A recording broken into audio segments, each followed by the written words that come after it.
Well, welcome. What's up, everybody? My name is PK, Pastor Kyle here, and I'm back. Actually, I'm not back. I'm here for the first time in another capacity.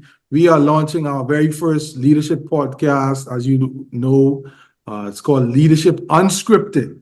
And sometimes that's how it goes. You never could be prepared for what what the Lord has for you. And so I just want you to tune in. I want you to share the content. I want you to lean in just a little bit. And this podcast is for all who have a desire to serve in leadership, who are serving in leadership, who served in leadership, and want to make a contribution to leadership. And so today for our inauguration, we have one of the best leaders I've ever been around, a friend, a mentor, a leader, someone who's been a part of not just our church life, but my life, our family life for a long time. He's no stranger to the people of the Bahamas. He's no stranger to Freeport Bible Church. We have Dr. Reverend Stanley Evan Burrows. He is the senior pastor of First Baptist Church of College Hill in Tampa, Florida. Pastor Burrows, good to have you. Good to have you. Well, thank you, Pastor Kyle, for having me. I don't know who you was talking to there for a second or about. I was wondering all that stuff going on. I was like, well, somebody else must have been invited. But that's how leadership works. You never know your impact until somebody tells you, right? All right. I agree. I agree. One of the things that I think about, and sometimes I tell people is, I get it that you're enamored by me, but I live in my own skin. And we are never fully aware of the impact we have on people's lives. So you're right. Well, Pastor, tell us a little bit about your leadership journey, where you came from, where you are, and where you think you're going next. Ooh, how far back do you want me to go? Far back as you can. Boy.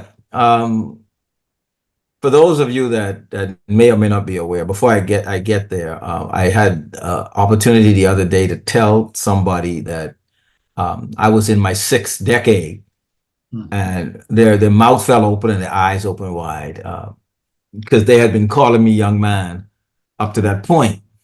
Wow. And so even though that may be the case, there's a lot of years. I got saved at the age of 9 in Nassau.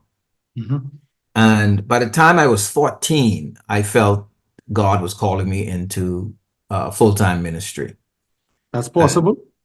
Yeah, man. Yeah. The story, it's a good story, right? We had a missionary conference at Calvary Bible Church, Nassau, every year, March conference. And that year we had a man by the name of Jim Blackwood. He had been back to the church before, but he ran a mission out of Canada, a missionary organization out of Canada called Global Missions. Yes. And so he was the guest preacher for the Missions Week. And on the Wednesday night of the Missions Week, back then Missions Week was a whole week. It was a whole big long affair. But that night, the Wednesday night, as he was preaching from Isaiah chapter 6, and he was talking about who will go for us, who shall I send, and who will go for us. And Isaiah says, "Here, my Lord, send me." Right. And Kyle, you've been in those situations where you feel like the word is right for you, the preacher is speaking to you.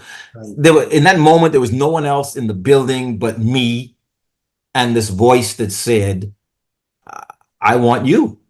Right. Now, then that coincided not too long after I was attending a conference, actually at Florida Bible College in Hollywood, Florida at the time. And again, on the Wednesday, they used to call it Dedication Wednesday, where, the conference started on a Sunday. And so by Wednesday, they had given a lot of salvation messages and a lot of kids had gotten saved. And by Wednesday, they called it Dedication Night, where the message was really about surrender, right? Surrendering your life. And in that moment, and I'm trying to fast forward it, but in that I remember the speaker that night saying this is like close to 1,000 young people were in this conference. And he had a section and he says, would you all stand up? And so that whole section stood up. And he says, okay, there's roughly about 100 of you in that section. He said, and I don't remember exactly the years on it, but he said, you know,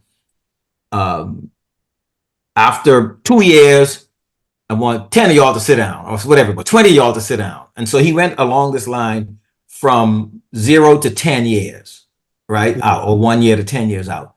And by the time he got to 10 years out, there were 10 people standing up. And he said this, he said, 10 years from now, out of all of those people that stood up, these many will still be following Christ. Really? And then he said, extrapolated to this larger room. And out of 1,000 of you, 10 years from now, 100 or less of you will still be walking with God. Yeah. And in that moment, what I said to myself was, and this is what happened. As he was talking, I said to myself, literally, I can remember it like it was yesterday. I said, I will be in the 10. And so that's why I tell a lot of young people that for me, following Christ was a decision. Yeah. It wasn't even, I mean, emotions are caught up in everything, but it was less about the emotion, but it was more about the decision. I just decided, that's it. I'm gonna be in the 10. Yes. And that was that was like 19. Own it. It was in the 70s. The good old 70s. So it was in the good old 70s. And so anyway, fast forward in terms of leadership journey, that would have been like 1975. By 1977, I enrolled at the same school, Florida Bible College. Graduated 4 years later with a degree in pastoral studies and a minor in biblical study, major in biblical studies, minor. How do I? Anyway, one of them. I graduated with pastoral studies. It's been a long time. It's been a long time. Yeah, biblical studies. And then I returned to the Bahamas. Got involved in youth ministry. Yeah. Founded an independent ministry called Dayspring Ministries that was really focused on young people. Went about to schools all through the Bahamas, schools in Inagua, schools in Abaco, schools in Eleuthera, schools all over Nassau, schools on Grand Bahama, all over, doing assemblies. And then I linked up at one point with a group from Grace Gospel Chapel at the time, and now Grace Community Church, called Touch Productions. Sarge Hannah and Sarge and Tinkle Hannah. What's Sarge's last name? But anyway, Sarge and Tinkle, some other brothers, Danny, and some other brothers. And we would go into the schools and do concerts and share the gospel. And that group, we traveled all over. And these were brothers and sisters that were working, and they'd get their boss to let them off of work. We'd catch a plane like early in the morning, and we'd get on a Bahamas airplane and head, say, to Freeport in that early flight. We'd get off the plane, head straight to a school, set up equipment, do the school assembly. When that was done, pack up the stuff, load it back on the vehicle, truck, whatever, drive over to another school. And then somewhere in there, we'd get lunch or whatever, do the same thing over again. And then the last flight out, back to Nassau, we'd be back to the airport, get on the plane, and fly back to Nassau in the evening. Why? Because we believed that the gospel was real and that people needed to be saved. Wow. That was the bottom line. That was a conviction. That was a conviction. That made you ask for time off of work and inconvenience of getting up early and wow. And they paid for it themselves. Nobody else paid for it. No. Yeah, they paid. Now we did try to get donations and stuff, but they bought their own tickets. If there was no money in the kitty, you bought your own tickets. So we were going to school, so there wasn't no money coming back, you know. So the roots of your leadership journey, like it started out without a position, Absolutely. a title. Yeah, no title. Just a conviction and a passion, and being, like Paul says, the love of Christ compels us. Yeah.